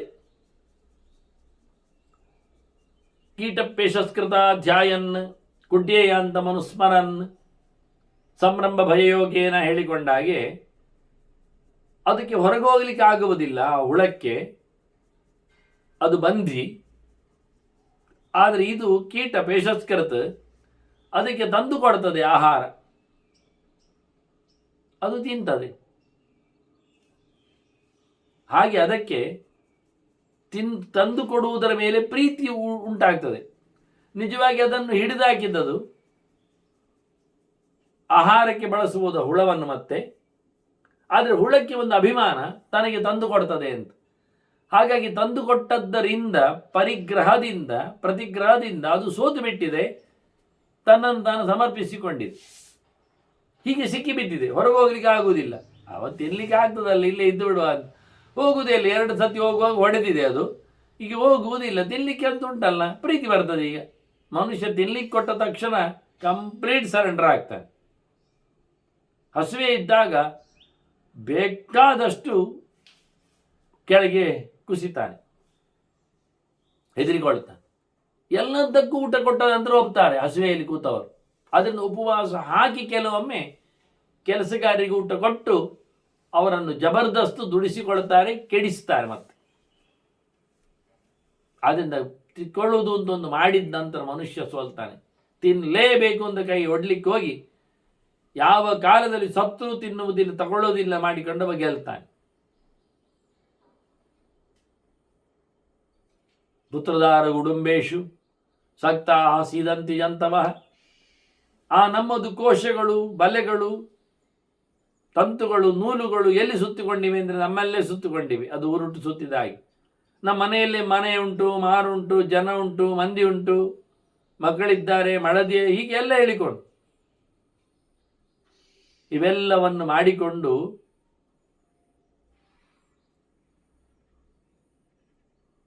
ಒಂದು ಬಂಧನ ಅಂತ ಆಗಿಸಿ ಹೋಗಿ ಮನುಷ್ಯ ಸಿಕ್ಕಿಬೀಳ್ತಾನೆ. ನರಃ ಪಂಕಾರಣಮೇ ಮಗ್ರ ಜೀರ್ಣಾ ವನಗಜ ಇವ. ಆನೆ ನೀರು ಕುಡಿಲಿಕ್ಕೆ ಹೋಗ್ತದೆ, ಸರೋವರವನ್ನು ನೋಡ್ತದೆ, ಕಮಲಗಳು ಇರುವಲ್ಲಿ ಇಳಿತದೆ. ಅದಕ್ಕೆ ತುಂಬ ಇಷ್ಟ ಆ ಕಮಲದ ನಡುವಿನ ದೇಟಿನ ಒಳಗಿನ ಬಿಳಿಯಾದ ನೂಲಿನಂತಹ ಒಂದು ವಸ್ತು, ಬಿಸಿನಿ ಅಂತ ಕರೀತಾರೆ ಅದನ್ನು. ಪದ್ಮದ ನಡುವಿನ ನಾಳದ ಸಪೂರವಾದಂತಹ ಒಂದು ದೇಟು ಒಳಗಿನದ್ದು. ಅದನ್ನು ತಿನ್ನಲಿಕ್ಕೆ ಅಂತ ಹೋಗಿ ನೀರಿನ ಕೀಳಿದ ಆನೆ ಬಹಳ ಹಳೆಯದ್ದು, ವರ್ಷ ಆಗಿದೆ, ಅದಕ್ಕೆ ಈಗ ಮೇಲೆ ಬರಲಿಕ್ಕೆ ಆಗುವುದಿಲ್ಲ. ಯಾಕೆ? ಕೆಸರಿನಲ್ಲಿ ಹೂತೋಯ್ತು. ಸ್ವಯಂ ಸಾಮರ್ಥ್ಯ ಇಲ್ಲ, ಕೆಸರಲ್ಲಿ ಹೂತಿತು, ಬೆಳೆದು ಬಿಟ್ಟ ಆನೆ ಅದು ಸತ್ತೋಗ್ತದೆ. ಹೀಗೆ ಎಷ್ಟೋ ನೀರಿನಲ್ಲಿ ನೆಲೆಗೊಂಡ ಕೆಸರಿನಲ್ಲಿ ಹೋದ ಆನೆಗಳ ಸಾವು ನಡೆದಿದೆ ಅಂತಾರೆ ಅವರು. ಹಾಗೆ ಮನುಷ್ಯ ಬೆಳೆದಿದ್ದಾನೆ, ಏಳಿ ಕೊಡುವುದಿಲ್ಲ, ಅವನು ಮುದುಕನಾಗ್ತಾನೆ, ಈ ಸಂಸಾರದ ಕೆಸರಿನಲ್ಲಿ ಕಾಲಿಡುತ್ತಾನೆ, ಪದ್ಮ ದಸಳಿನ ದಂಟಿನಂತೆ ಅವನಿಗೆ ಆಸೆ ಕಾಣ್ತದೆ, ಸೋತೋಗ್ತಾನೆ, ಮೆಲ್ಲಿಕ್ಕೆ ಬಾರದೆ ಮುಳುಗಿ ಸಾಯ್ತಾನೆ ಅಂತಾನೆ. ಕೆಸರಿನಲ್ಲಿ ಮುಳುಗಿ ಸಾಯ್ತಾನೆ. ಆಸಕ್ತಿ ಉಳ್ಳವರ ಕಥೆ ಇದು. ಮಹಾಜಾಲ ಸಮಾಕೃಷ್ಟಾನ್ ಸ್ಥಳೇ ಮತ್ಸ್ಯಾನಿವ ಉದ್ಧೃತಾನ್. ದೊಡ್ಡ ಬಲೆ ಹಾಕಿ ಮೀನು ಹಿಡಿದು ನೆಲದ ಮೇಲೆ ಹಾಕಿಬಿಡ್ತಾರೆ. ನೀರಿನಿಂದ ಮೀನುಗಳನ್ನು ಬಲೆಗಳಲ್ಲಿ ಹಿಡಿದು ದಡಕ್ಕೆ ಹಾಕಿಬಿಟ್ಟು ಸಾಯಿಸ್ತಾರೆ. ಸಾಯ್ತದದು ದಡಕ್ಕೆ ಬಿದ್ದು. ಹಾಗೆ ಮನುಷ್ಯನಿಗೆ ಮೋಹಜಾಲ ಸಮಾಕೃಷ್ಟಾನ್ನ ಪಶ್ಯ ಜಂತುವನ್ನು ಸುದುಖ್ಯತಾನ್. ಮೋಹದ ಜಾಲವನ್ನು ಹಾಕಿ ಈ ಕರ್ಮದ ಪ್ರಪಂಚದಲ್ಲಿ ಅವರನ್ನು ಎಳೆದಾಕ್ತಾರೆ. ಇದರಿಂದ ತಿಳಿದವನ ಪಾಡು ಹೇಗಿರ್ತದೆ ನೋಡಿ. ಪ್ರಯೋಜನ ಇಲ್ಲ ಆಗ್ತದೆ. ಸಿಕ್ಕಿ ಬೀಳುವ ಕತೆ ಹೀಗಿರ್ತದೆ ವಾಸ್ತವವಾಗಿ. ಕುಟುಂಬಂ ಪುತ್ರಧಾರಾಶ್ಚ ಶರೀರಂ, ಅದರೊಟ್ಟಿಗೆ ಸಂಚಯಾಶ್ಚಯೇ, ಒಟ್ಟು ಮಾಡಿದ ದುಡ್ಡು, ಜನ, ದೇಹ, ಮನೆ ಮಂದಿ, ಹಾಗೆ ಇಡೀ ನಮ್ಮವರು ಒಂದಿಟ್ಟುಕೊಳ್ಳಿ. ಇಷ್ಟೆಲ್ಲ ನಮ್ಮದಲ್ಲ. ಪಾರಕ್ಯಂ, ಇದು ನಮ್ಮದಲ್ಲ, ಅವರವರ ವೃದ್ಧಿ. ಮತ್ತೆಂಥದ್ದು? ಅಧ್ರುವಂ, ಇವರಾದ್ರು ಗ್ಯಾರಂಟಿ ಬರ್ತಾರೆ? ಇಲ್ಲಪ್ಪ, ಶಾಶ್ವತರಲ್ಲ. ಮೊನ್ನೆ 1-2-3 ಜನ ಹೋಗಿ ಆಯಿತು, ನಾಳೆ 1-2 ಜನ ಹೋಗ್ಲಿಕ್ಕೆ ತಯಾರಿದ್ದಾರೆ. ಮತ್ತೆಂಥದ್ದು? ಆದರೆ ಇವರು ನಮ್ಮವರು ಹೇಳಿಕೊಂಡು ಇಂಟ್ರೊಡ್ಯೂಸ್ ಮಾಡಿಕೊಂಡು ಮೆರೆಯಿಸ್ತಾ ಇದ್ದೀಯಲ್ಲ. ಉಳಿದವರು ಏನು ಶಾಶ್ವತ ಅಲ್ಲ, ಅವರು ಹೊರಡುವವರೇ. ಇಂತಹ ಸಂದರ್ಭದಲ್ಲಿ ಎಲ್ಲವನ್ನು ಸಹ ನನ್ನ ಅನುಕೂಲಕ್ಕಾಗಿದೆ, ನನ್ನ ಪಾಪಗಳಿಗೋಸ್ಕರ ಬಂದಿವೆ, ನನ್ನ ಸುಕೃತ ದುಷ್ಕೃತಗಳು ಬೆಳಿಲಿಕ್ಕಿವು ಎನ್ನುವುದು ಎಲ್ಲಿಯ ಕಾರಣ ಆಗ್ತದೆ? ಅವರೇ ಸರಿ ಇಲ್ಲದಿದ್ದಾಗ. ಈ ರೀತಿಯಾಗಿ ಪುಣ್ಯ ಪಾಪಗಳನ್ನು ಸಂಪಾದನೆ ಮಾಡಲಿಕ್ಕೆ ಇವು ಯಾವುದು ಬರುವುದಿಲ್ಲ. ಯದಾ ಸರ್ವಾಣಿ ಪರಿತ್ಯಜ್ಯ ಗಂತವ್ಯಂ ಅವಶೇನತೆ. ದೇವರಿಗೆ ವಶನಾಗಿಕೊಂಡು ಎಲ್ಲವನ್ನು ಬಿಟ್ಟು ಹೋಗಲಿಕ್ಕೇ ಉಂಟು. ಬೇಡ ಅಂತಾದರೂ ನಾವೇನು ನಮ್ಮ ವಶದಲ್ಲಿ ಇಲ್ಲ. ನಾವು ಅಧೀರರಾಗಿ ಅವಶ್ಯರಾಗಿಯೇ ಹೋಗ್ಲಿಕ್ಕಿರುವಂಥ. ಅದರಲ್ಲಿ ಪ್ರಾಣನ ಕಳೆದ ಬಾರಿ ಕೇಳಿದ್ದೇವೆ ನಾವು. ಭಗವಂತನ ವಿಶೇಷವಾದಂತಹ ವ್ಯವಸ್ಥೆ. ಹಾಗಾಗಿ ಅನರ್ಥೇ ಕಿಂ ಪುನಃ ಅನರ್ಥೇ ಕಿಂ ಪ್ರಸಕ್ತಸ್ತ್ವಂ. ಬೇಡದಿದ್ದ ವಿಷಯದಲ್ಲಿ ಇನ್ನು ಯಾಕೆ ಕೂತ್ಕೊಳ್ತಿ ಮಾರಾಯ? ಸಮರ್ಥಂ ನಾನು ತಿಷ್ಟಸಿ. ಒಳ್ಳೆಯದರ ಬಗ್ಗೆ ನೀನು ಎಚ್ಚರ ಆಗ್ತಾನೆ ಇಲ್ಲ. ಒಳ್ಳೆಯದನ್ನು ಪಡೀಲಿಕ್ಕೆ ನೋಡಬೇಕು. ಅವಿಶ್ರಾಂತಂ ಅನಾಲಂಬಂ ಮತ್ತೆ ಅಪಾಥೇಯಂ ಅದೈಶಿಕ. ಮುಂದೆ ಹೋಗುವ ತಾಣ ಉಂಟಲ್ಲ, ಅದು ಕಾಡು ದಾರಿ. ಮೋಕ್ಷದೆಡೆಗೆ ಹೋಗುವುದು ಅಂದರೆ ಗೊತ್ತಿರುವ ದಾರಿ ಅಲ್ಲ, ಅದು ಕತ್ತಲು ದಾರಿ. ತಮ ಕಾಂತಾರಂ ಅಧ್ವಾನಂ. ಕಾಡು ದಾರಿ, ಕಾಡು ದಟ್ಟವಾದ ಕಾಡು. ಆದರೆ ಕಾಡು ಪ್ರವೇಶ ಮಾಡುವಲ್ಲೇ ಬಹಳ ಕಷ್ಟ ಇದೆ. ಎಲ್ಲಿಯೂ ನಿಲ್ಲಿಕ್ಕಿಲ್ಲ. ಕಾಡಿನಲ್ಲಿ ದಾರಿಯಲ್ಲಿ ಅವಿಶ್ರಾಂತವಾದಂಥ ನಡೆ. ಯಾವಾಗ ಆಕ್ರಮಣ ಆಗ್ತದೆ ಗೊತ್ತಿಲ್ಲ. ಅನಾಲಮ್ಮ, ಯಾರು ಆಸರೆ ಇಲ್ಲ ಅಲ್ಲಿ ಹೋಗುವಾಗ, ಒಬ್ಬಂಟಿಗನೆ. ಮತ್ತೆ ನೋಡಿದರೆ ಅಪಾಥೇಯಂ, ತಿನ್ಲಿಕ್ಕೂ ಬುತ್ತಿ ಅಂತ ತಗೊಂಡೋಗ್ಲಿಲ್ಲ. ಬುತ್ತಿ ಇಲ್ಲ, ಸಿಗುವುದಿಲ್ಲ ತಿನ್ಲಿಕ್ಕೆ. ಈ ರೀತಿಯಾದಂತಹ ದಾರಿಯಲ್ಲಿನ, ಕಾಡು ದಾರಿಯಲ್ಲಿನ ಕತೆ. ಅಲ್ಲಿ ಮತ್ತೆ ಹೇಳಿಕೊಡುವವರಿಲ್ಲ. ಕೇಳಿದರೆ ಎಲ್ಲಿ ಹೋಗ್ತದೆ ಇದು, ಯಾಚೆ ತಿರುಗಬೇಕು, ಎಲ್ಲಿ ಅದು ಇಲ್ಲ, ದಿಕ್ಕು ದೇಶ ಇಲ್ಲ. ಅದು ತಮ ಕಾಂತಾರಂ ಅಧ್ವಾನಂ ಕಥಮೇಕಃ ಗಮಿಷ್ಯತಿ. ಹಾಗಿರುವಾಗ ಒಬ್ಬನೇ ಹೇಗೆ ಹೋಗ್ತಿ? ಹೇಳಿಕೊಡುವವರಿಲ್ಲ, ತಿನ್ನಲಿಕ್ಕೆ ಅಂತ ಸಿಗುವುದಿಲ್ಲ, ಕತ್ತಲಲ್ಲಿ ಕಾಣುವುದಿಲ್ಲ. ಕಾಡು ದಾರಿ ವಿಶೇಷ ಅದರಲ್ಲಿ ಸಹ. ಇನ್ನು ಯಾವುದರ ಮೇಲೂ ರೇಗಿಸಿಕೊಂಡು ಒಡೆದಾಡಿಕೊಂಡು ಹೋಗಲಿಕ್ಕಿಲ್ಲ. 3 ಇಂದ್ರಿಯಗಳನ್ನು ಬ್ಲಾಕ್ ಮಾಡಲಿಕ್ಕೆ ಹೇಳಿದ್ದಾನೆ.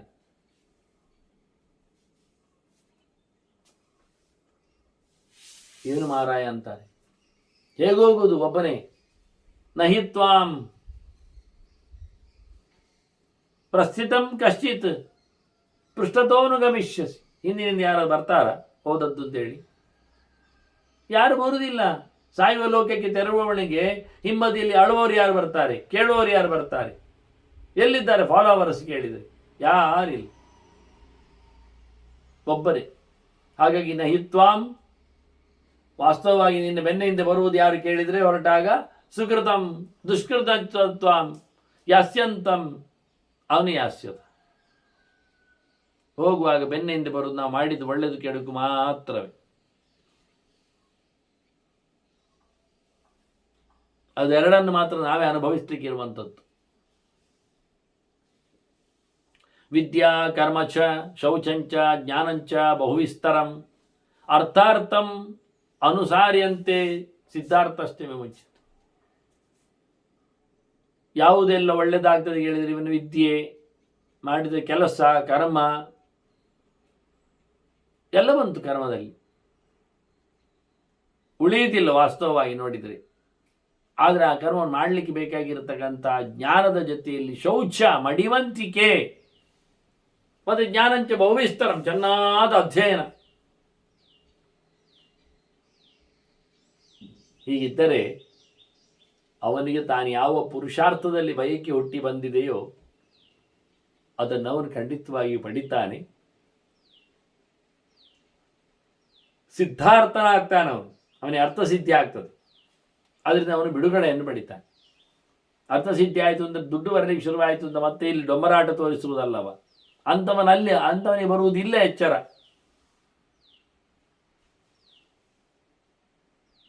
ಹಾಗೆ ಸಿದ್ಧಿಯ ಕಥೆಯನ್ನು ಉಲ್ಲೇಖ ಮಾಡ್ತಾ, ನಿಬಂಧಿನಿ ರಜ್ಜುರೇಶ ಯಾ ಗ್ರಾಮೇ ವಸತೋರತಿ. ಊರಿನಲ್ಲಿ ಇರುವುದು, ಕಾಡಿನಲ್ಲಿ ಹೋಗುವುದನ್ನು ಹೇಳಿಬಿಟ್ಟ, ಒಬ್ಬನೇ ಇರ್ಲಿಕ್ಕೆ ಹೇಳಿಬಿಟ್ಟ. ಆದರೆ 100 ಪ್ರಾಣಿಗಳಿದ್ದರೆ ಬದುಕು ಕಷ್ಟ ಅಂದ. ಅದಕ್ಕೆ ಉತ್ತರ ವಾಸ್ತವವಾಗಿ ಊರಿನಲ್ಲಿ ಇರುವುದು ಅಂತ ಮಾತ್ರ ಅರ್ಥ ಅಲ್ಲ. ಊರಿನಲ್ಲಿ ಇದ್ದರೆ ಎಲ್ಲ ಫೆಸಿಲಿಟಿಗಳು ಸಿಗ್ತವೆ ಮಧ್ಯದಲ್ಲಿ ಇದ್ದು ಬಿಟ್ರೆ. ಆದರೆ ಅವರೇ ನಮ್ಮನ್ನು ಕೊಂಡುಕೊಳ್ತಾರೆ, ಪರ್ಚೇಸ್ ಸೇಲ್ ಇದ್ದಾಗಿ. ಅದನ್ನ ಮಠವನ್ನು ಬಿಡದೆ,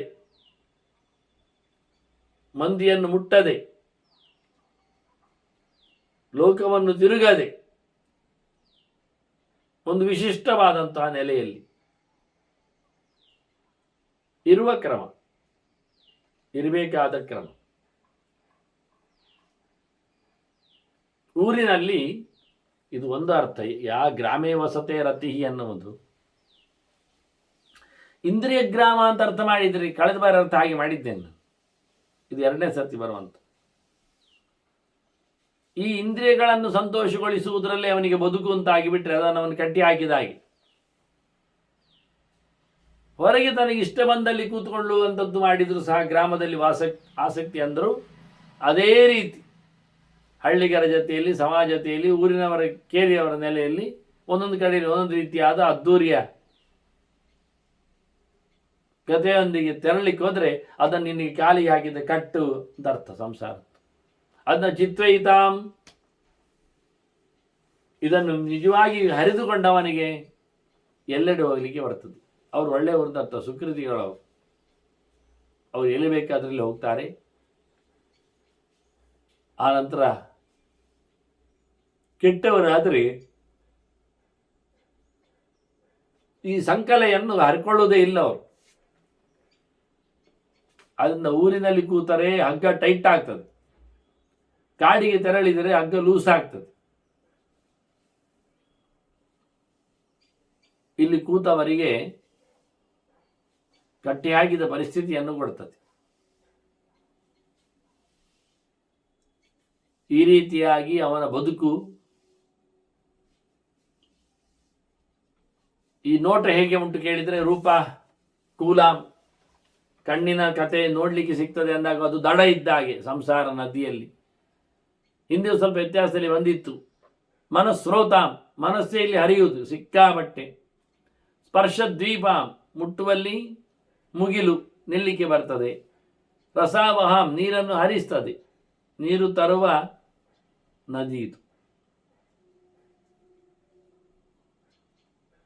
ಹೇಗೆ ಉಂಟು ಅದರ ಉಳಿದ ಲಕ್ಷಣಗಳು ಕೇಳಿದರೆ, ಗಂಧ ಪಂಕಾಂ ಶಬ್ದ ಜಲಾಂ,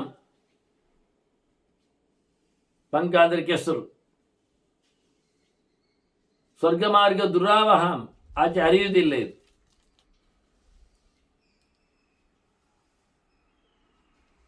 ಹಾಗಾಗಿ ಇದನ್ನು ತಿಳ್ಕೊಳ್ಳುವಂಥ ಕತೆ. ಪಂಚೇಂದ್ರಿಯಗಳಲ್ಲಿ ವ್ಯಾಪಾರಗಳನ್ನು ಮಾಡುವಾಗ ಅದರಿಂದ ಕ್ಷಮಾರಿತ್ರಾಂ, ನಮ್ಮ ರಕ್ಷಣೆ ಮಾಡುವಂಥದ್ದು. ದೋಣಿಯಲ್ಲಿ ಕೂತಾಗ ಕೈಯಲ್ಲಿರತಕ್ಕಂಥ ಹುಟ್ಟು ಅದನ್ನಿರಬೇಕು. ಅದು ಎಂಥದ್ದು? ಕ್ಷಮೆ, ಯಾವುದನ್ನು ಸಹಿಸಿಕೊಳ್ಳುವಂಥದ್ದು. ಆನಂತರ ಸತ್ಯಮಯೀಂ, ಸತ್ಯ ಸ್ವರೂಪವೇ ಆಗಿಬಿಟ್ಟಿದೆ. ಧರ್ಮ ಪದಾಂಕುರಾಂ, ಧರ್ಮಸ್ಥೈರ್ಯ ಪದಾಂಕುರಾಂ, ಹೆಜ್ಜೆಯ ಗುರುತು ಅಥವಾ ಹೆಜ್ಜೆ ಇಡಲು ಬೇಕಾಗಿರತಕ್ಕ ತಾಣದಲ್ಲಿರತಕ್ಕಂಥ ಹಸಿರಿನ ಕತೆ. ಧೈರ್ಯ, ಸ್ಥೈರ್ಯ, ಕನ್ವಿಕ್ಷನ್, ಕಾನ್ಫಿಡೆನ್ಷಿಯಲ್ ವ್ಯವಸ್ಥೆಗಳು.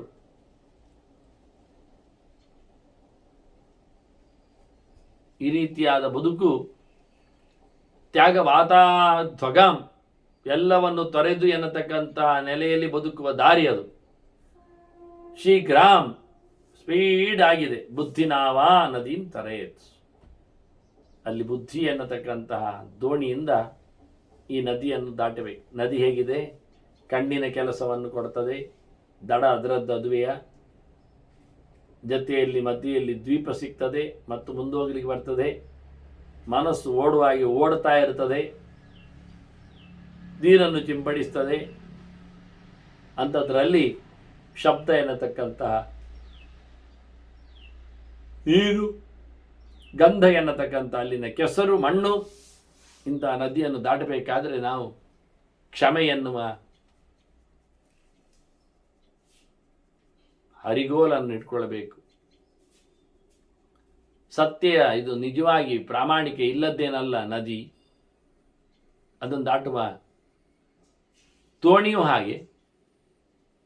ಅದರೊಟ್ಟಿಗೆ ನೀರಿನ ರಭಸಕ್ಕೆ ಬೀಳದಂತೆ, ಅಲ್ಲಿನ ಗಲಾಟೆಗೆ ತತ್ತರಿಸಿಕೊಳ್ಳದಂತೆ ಧೈರ್ಯವಾಗಿ ಸ್ಥಿರವಾಗಿ ನಿಂತು ಹೆಜ್ಜೆ ಇಟ್ಟು ಅದರ ಮೇಲೆ ಎಲ್ಲವನ್ನು ಸಹ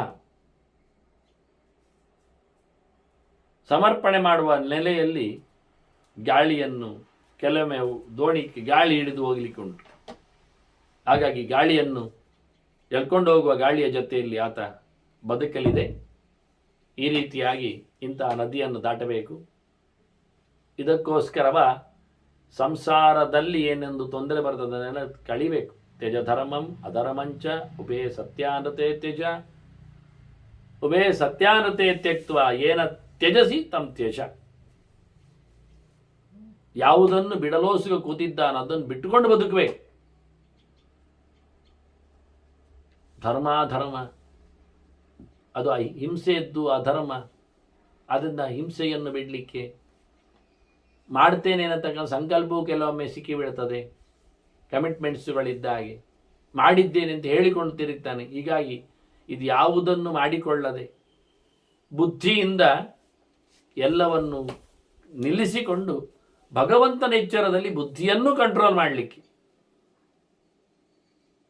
ಬಿಡಬೇಕಾದ್ದು ಈ ದೇಹ. ಅಸ್ಥಿ ಅದರದ್ದು ಕಂಬ, ಅಸ್ಥಿ ಸ್ಥೂಣಂ ಸ್ನಾಯುತಂ, ಕಟ್ಟೆ ಆಗಿದ್ದು ಸ್ನಾಯು, ಮತ್ತೆ ಮಾಂಸ ಶೋಣಿತ ಲೇಪನಂ, ಮೈಗೆ ಬಳಿದದ್ದು ನೆತ್ತರ ಮಾಂಸಗಳು. ಚರ್ಮಾವನದ್ಧಂ, ಒದಕೆ ಚರ್ಮದ್ ದುರ್ಗಂಧಿ ವಾಸನಮಯ, ಪೂರ್ಣಮೂತ್ರ ಪುರೀಶಯೋ, ಮಲಮೂತ್ರಗಳಿಂದ ತುಂಬಿದ್ದಿದ್ದು ಒಂದು ಗೂಡು. ಜತೆಯಲ್ಲಿ ಜರಾಶೋಕ ಸಮಾವಿಷ್ಟ, ಮುದಿತನ ಬರ್ತದೆ, ನೋವು ಸಂಕಟಗಳಾಗ್ತವೆ. ರೋಗಾಯತನ ಆತುರ, ಇದು ಯಾರ ಮನೆ ಕೇಳಿದರೆ ರೋಗದ ಮನೆ ದೇಹ ಎನ್ನುವ ಆನವನಿ ಇದೆ ಇದು ಕೂತಾಗ ನೋಡಿಕೊಳ್ಳಿಕ್ಕೆ. ರಜಸ್ಥಲ ಮನಿತ್ಯಂಚ, ದಿನ ಹೇಸಿಗೆಯೇ ಒಳ್ಳೆಯದಿಲ್ಲ.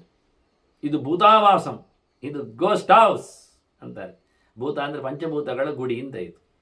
ಇದಂ ತ್ಯಜ, ಇದು ಬಿಡು, ಈ ದೇಹದ ಮಮತೆ ಬಿಡು, ಈ ದೇಹವನ್ನು ಬಿಡು. ಇದರ ಜೊತೆಯಲ್ಲಿ ಇದಕ್ಕೆ ಸಂಬಂಧಪಟ್ಟಂತಹ ಮಾಡು ಬಿಡುಗಳನ್ನು ಸಹ ಬಿಡಲಿಕ್ಕೆ ಬರ್ತದೆ. ಹಾಗಾಗಿ ಇಲ್ಲಿನ ಸಂಬಂಧಗಳ ನೆಲೆಗಳನ್ನೆಲ್ಲ ಕಳಚಿಕೋ ಎತ್ತರಕ್ಕೇರಿ ಎನ್ನುವ ಮಾತುಗಳು, ಇನ್ನೂ ಕೆಲವು ಮಾತುಗಳು ಅದರ